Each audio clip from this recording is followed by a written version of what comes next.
I'll just start with, I'll let you guys ask questions. Yep.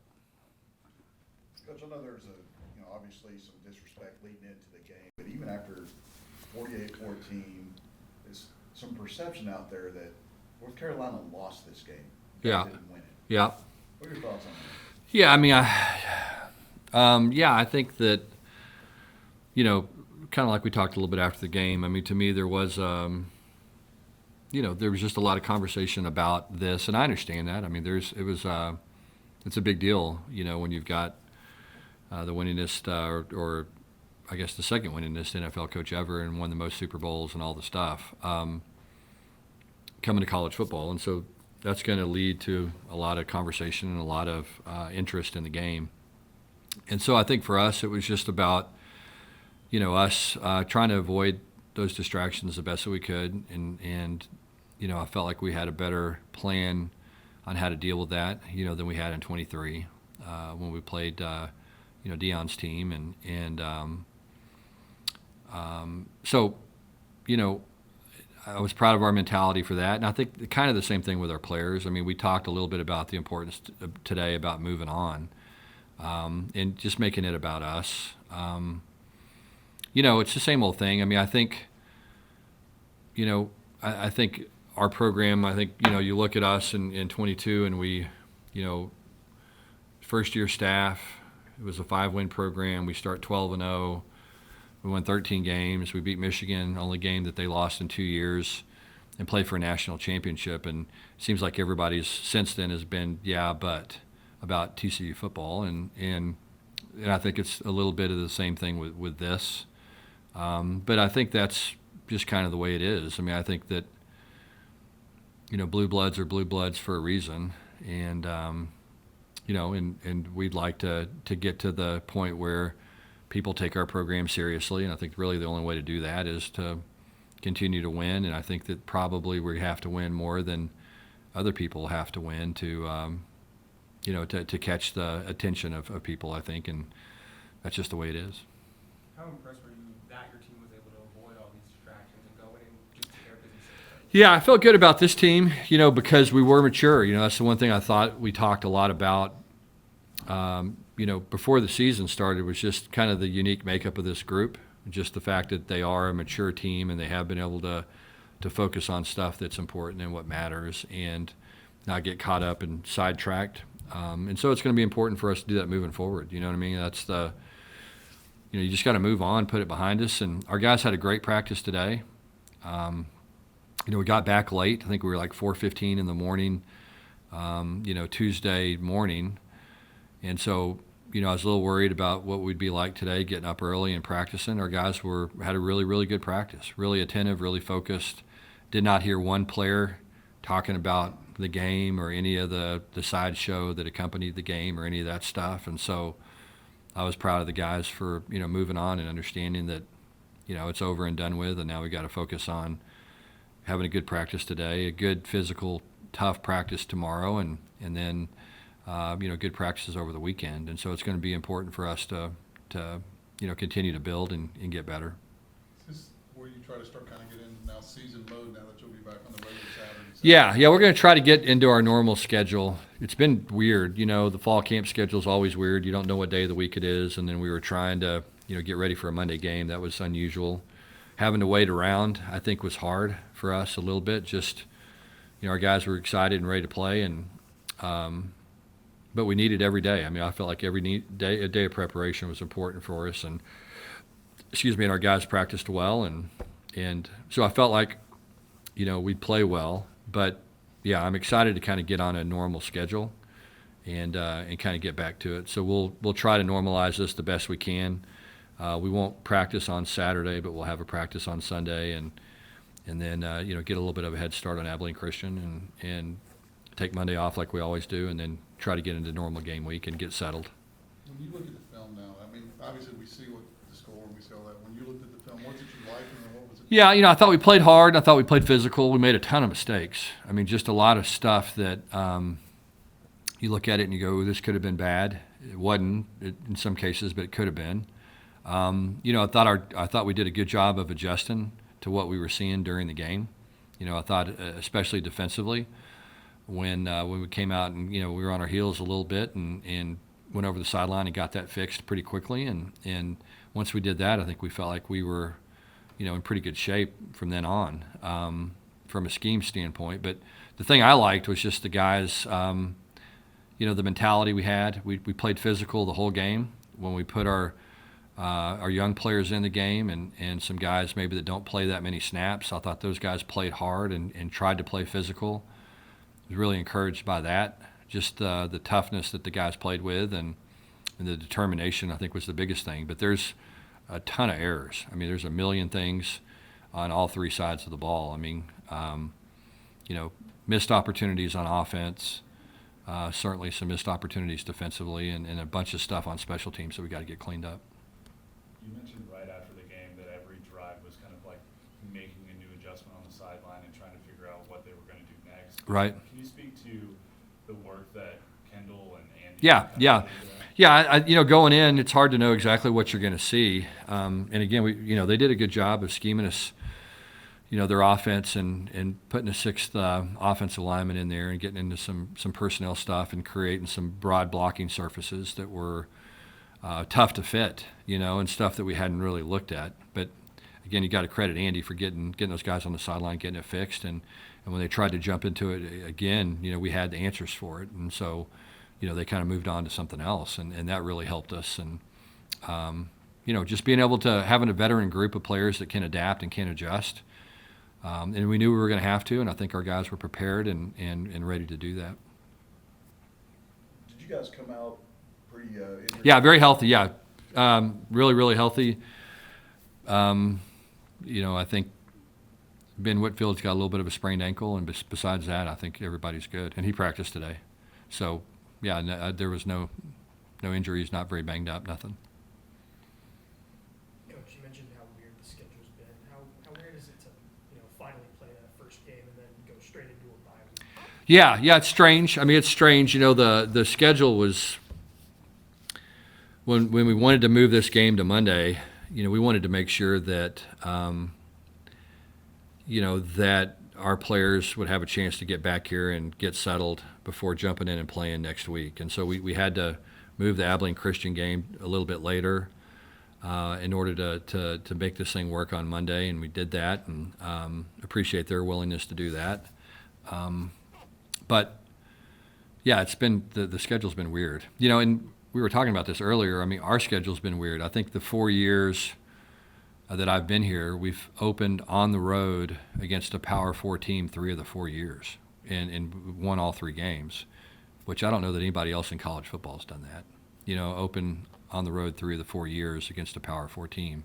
And our players have handled it well. We've been able to win those games, and the one we lost obviously was the one here in 23. But but we've had some unique kind of scheduling things. Again, this year our schedules were one of 2 teams. I believe Baylor's the other one that's playing 11 Power 4 teams this season. And so, our schedule's been pretty challenging. And again, you got to credit our players for going on the road and playing well. You mentioned the scheduling. SEC obviously announced that they're moving to 9 games in the future. Is that good for? Yeah. I think you need to have consistency in scheduling. I mean, it's the same thing. What makes the NFL great is that everybody kind of deals with the same things when it comes to scheduling, and there's some parity and some fairness when it comes to scheduling. And right now, some leagues are playing 8 conference games and playing nobody competitive out of conference games and have a pretty clear path to get in the college football playoff. And certainly makes it easier when you draw a good schedule where, our league, we've had to play 9 games. We've done that for a while. And then, like I said, we're playing, 2 Power 4 opponents to get to 11 games. So, our deal's challenging.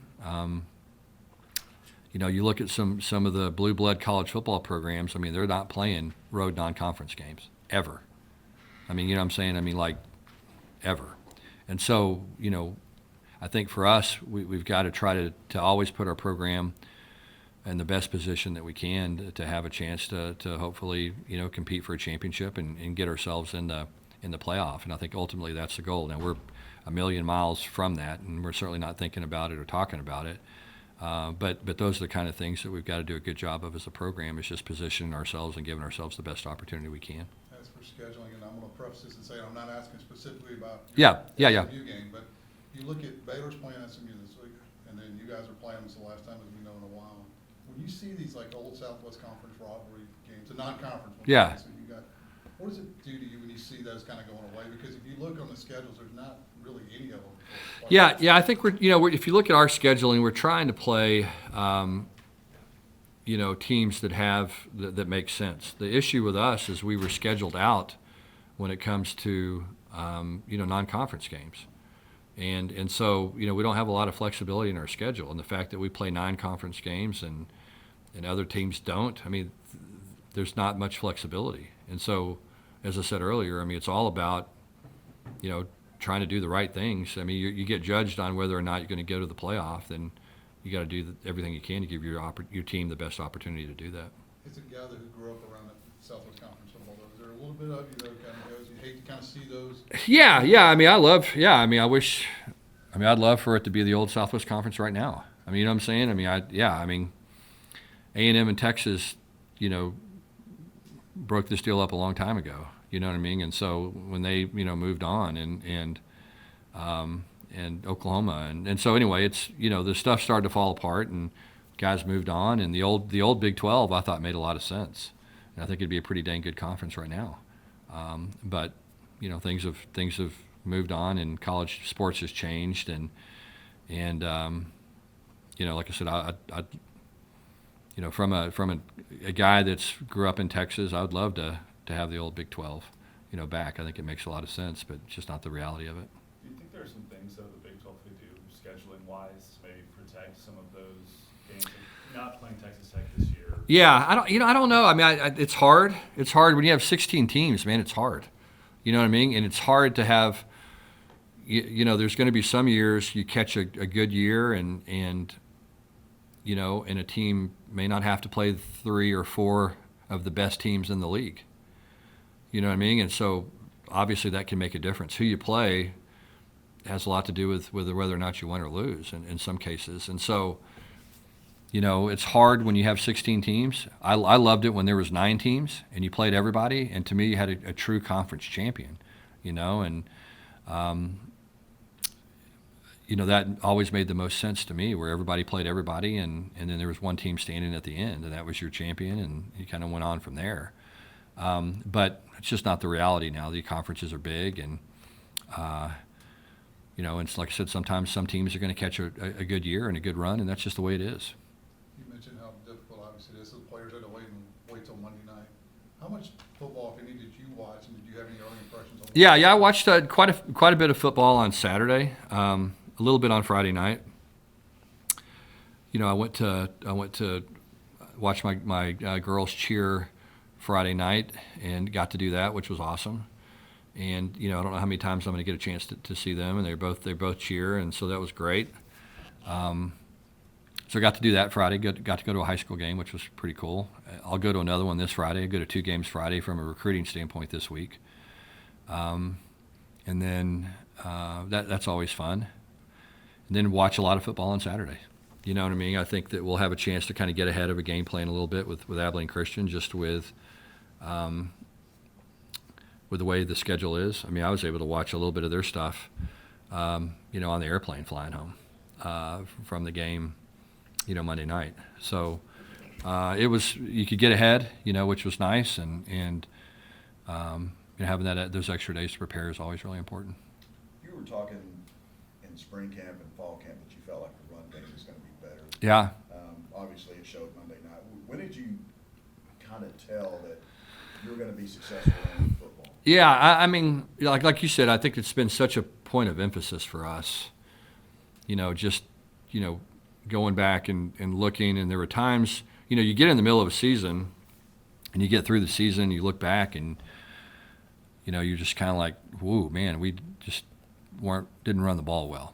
You know what I mean? And we were able to still be pretty competitive. But for us to be the kind of team that we want to be, we got to be able to run the football, and we got to be a physical football team. That's the bottom line. I don't care if it's The games are played on Sunday or on Friday or on Saturday, whenever and what I mean by that, NFL, college, high school, junior high, whoever runs the ball the most or the best, and whichever team's most physical normally wins. And so, we had to get back to that, and we spent a lot of time looking at how can we improve in this area from a personnel standpoint, how can we improve in this area from a scheme standpoint, and how can we do it from a mentality standpoint and a practice standpoint. And it's like anything else, whatever you emphasize is kind of what you get. And so that was a huge point of emphasis for us. Spring football, fall camp, every meeting, every time we talk to our players, we talk to them about that, about being physical and winning the line of scrimmage. And so, it was good to see that plan, play out on Monday night. It'll be challenging for us moving forward, to continue to build on that and to get better.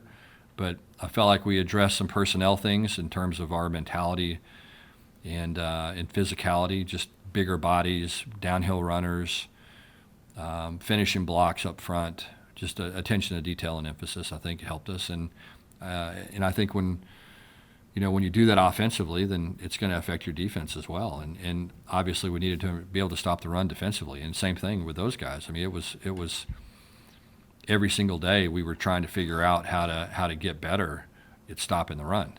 And again, every meeting was talking about how can we stop the run? What can we do to get better stopping the run? And so, thought we did a good job of that. I think we outrushed them by over 200 yards or something. And so it was a good start that way. What's going to be the most important factor in keeping the running game going as it's going? Well, just, continuing to be physical, mentality-wise, physical practices. I talked to our guys, we're going to have to get after it tomorrow and be incredibly physical and it's an opportunity to build on that mentality. And that was the thing we talked about a lot today was, we know kind of the secret for us. We know the formula, and we have to jump in, you know what I'm saying, and buy into it. And we can't say, oh, we did it, and now this is who we are. We got to do it week after week after week, and the only way you can do it is by practicing that way and, again, continuing to have that mentality. Brian Glover and Paul while they missed all of last year and both came back and made major Yeah. contributions in week one. Just how good Yeah, great to see those guys come back. I mean, they both had long journeys back from their injuries, and so it was great to see them play and to play well. And and I think they'll continue to get better. There was some moments where they were both a little bit rusty, but I think they both showed a lot of promise, and they're both really good players, talented guys. They worked incredibly hard to give themselves an opportunity to come back and to play in that game, and was really happy for them to see them have success. Coach, I want to ask about personnel because we've talked about the transfer portal in the past, and fans want their schools to go after these big school players, transferring from blue blood programs, but you guys have used the model of going after guys that have played a lot of football, and it showed on Monday with Corey and Jordan obviously having big games. How important is it for you guys to keep that model? Look, we want guys that have had success and are hungry. You know what I mean? I think that's the, I think if you look at the transfers that we've had that have been successful, that's been the guys that maybe played at a lower level and are hungry, competitive, want to prove themselves, have a chip on their shoulder, as opposed to maybe a heavily recruited 5-star player that went someplace and couldn't figure it out. And so we just feel like that fits our culture better. I think that's more in tune with our program and our values, and kind of, we want guys that, that stay healthy and compete and fight and scratch and play with a chip on their shoulder. Coach, thank you. Okay, thank you guys. Appreciate it. And Sonny, Saturday night might be the first time I've ever been at a 42-30. JJ, just going back to Monday night, how good of a feeling was it to get in there and win the way you guys did? The feeling was good. It was actually great just to come in there and execute how we playing. We was gonna execute. We played hard, flying to the ball, stuff like that. You got no choice but to feel great. Do you feel like people maybe they were missing something? Because there was a lot, like I think we talked to Coach about it. There was a lot of disrespect going in, But even coming out after what you guys did, people are still talking about North Carolina, not talking about you guys. I mean, yeah, we just gotta continue showing like we just gotta continue playing with that chip on our shoulder. We can't feed into the media. Like they gonna talk about what they talk about, and we just gonna prove it week by week by week What do you think you guys learned about yourselves in that game? that we're a physical football team, and if we execute how we know we can, we're gonna be a great defense. How fun is it to play in a game like that where you guys are dominating so bad on that side of the ball? It's great just knowing that you dominating the line of scrimmage, the back end. It's a great feeling knowing that all the hard work you put in and it's showing. It's unmatched. It's just great. It didn't start the way you guys wanted though, because of that first touchdown drive. How did you guys regroup from that and then, put on the performance you did? We just know when we got to the sideline, like we wasn't phased. We just knew we had to lock in, watch the film on the iPads, and see like we got to count the little things. So when we went back out there, we had a mindset like it's not gonna happen again, and we just locked in, executed, and did our assignment. I don't know if you think about it as a player, as you're playing the game, but those of us that are watching, we're thinking, man, it's been a while since they've completed a pass. Do you ever think, did you know that they had gone almost 2 hours without completing a pass? Nah, I ain't see that till after the game, but that's how it should be though. They going against a great back end, so and we put the work in, and that's when you do that and come out there and execute. That's what's gonna show. I know fall camp, it kind of spreads out for a while, and then you guys had a Monday night opener, now you have an off week. What's it like for you guys as players to kind of get into a rhythm now and maybe have that opportunity? But I know, after all this, the way it's gone. We just gotta Monday night game's over with. We just gotta put that in the past. Going into this bye week, we just got to sustain our focus and just get better at the little things and keep competing and keep growing as a defense. Two guys returned on defense for y'all that missed last season, Vernon and Paul. How good was it to have those guys back out there? Great. It's been a long journey for them, and for them just to be out there playing again, it just bring joy to the team in general because they both great players. So just to have them out there executing, doing their assignment, and making plays, it just feel great. I think we all know, just watching Bud, he does such a great job of baiting quarterbacks. Did y'all know that he was going to be able to do something like that Monday night? Yeah, like last week I told him, I said like, no matter what, you gonna end the season with at least 3 picks. Then before the game, I told him, I said, just be you. The ball gonna find you, and literally, no, the ball found him. Last year, one of the bigger storylines about this defense was kind of some of the challenges about stopping the run. Can you just talk about the front seven and their work on Monday night and how good it was to see that? I feel like they said a statement like it's not gonna be like that this year. For them to dominate the front, it make it easy on the back end. So them by doing that and they prepare for it. Like they heard all that talk in the offseason how we couldn't stop the run, and they put their mind to it like it's not gonna be like that this year. So for them to do that and show, it means a lot to the team. Anything else? Thank you. Thank you. There's a saying that goes, when you know you're running the football and the team you're playing against knows you're running the football, but you can still do it. That shows how dominating you are. How good of a feeling was it just knowing you guys were able to run the football the way y'all did? Yeah, I think it's a testament to our physicality throughout the whole game, and then we get into that first play of the third quarter. Kavorian busts a 75-yard touchdown, and then I kind of let them know, hey, we're gonna be able to run the ball and keep control of this game. How do you guys keep the run game going in the season going forward and make it not just a 1 week, successful performance? I think it's about just being prepared and anticipating what the defense is going to do, along with just being more physical than their front seven. And I think both those things combined will allow us to maintain that style of run game going forward. Aside from just the dominance in the run game, Josh Hoover's uniform was clean after that game. Do you take more pride in the run game or keeping him protected? I definitely take pride in both of those things. Being able to run the ball and letting up 0 sacks throughout that game as a whole offensive line, 0 sacks is definitely good. That first touchdown, they sent a linebacker blitz. Kavorian, you talked about his long run, but he picked up that blitz flawlessly as well. They let Josh get that throw off. You just talked about the support of your running backs, your tight ends, and even the wide receivers. Yeah, I mean, we practice it almost every Tuesday and Wednesday.